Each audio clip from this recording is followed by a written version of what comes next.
The Snowy Adventure. On a snowy winter day, the entire forest was covered with a thick layer of snow. Little rabbit Lily, little cat Mimi, and little dog Charlie decided to explore the beautiful snowy land. The animals ran excitedly in the snow, leaving a trail of footprints. Lily's ears perked up as she suddenly heard a faint sound coming from the distance. "Did you hear that?" Lily asked. Mimi and Charlie stopped and listened carefully. The sound seemed like a beautiful melody. They decided to follow the sound and see what was there. They walked past a frozen lake, getting closer and closer to the source of the sound.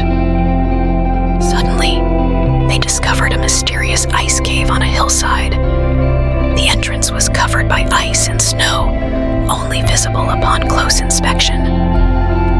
"Let's go in and take a look," Charlie suggested.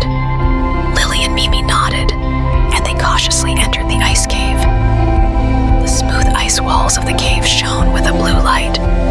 The cave was freezing cold, but also full of mystery.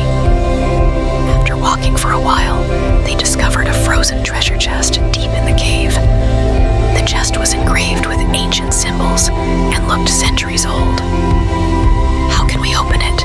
Mimi asked, puzzled. "We need to use our strength and wisdom together to solve this puzzle," Lily said. Lily, Mimi, and Charlie started trying to open the chest together. They brushed away the ice and snow with their hands and carefully examined the symbols on the chest. They discovered that there were grooves on the chest that needed to be pressed in a specific order to unlock it. Lily pressed 1, Mimi pressed 1, and Charlie pressed 1. As the last button was pressed, the chest emitted a faint glow and then slowly opened. Inside the chest, there were many glittering gems and an ancient parchment. The parchment contained stories about courage and friendship. "These gems are beautiful, but I think these stories are more precious," Charlie said. "These stories tell us that we need to support and help each other to overcome difficulties," Mimi added. The animals happily returned home with the chest and parchment. They decided to share the gems and stories with everyone. Back home, they lit a fire, placed the chest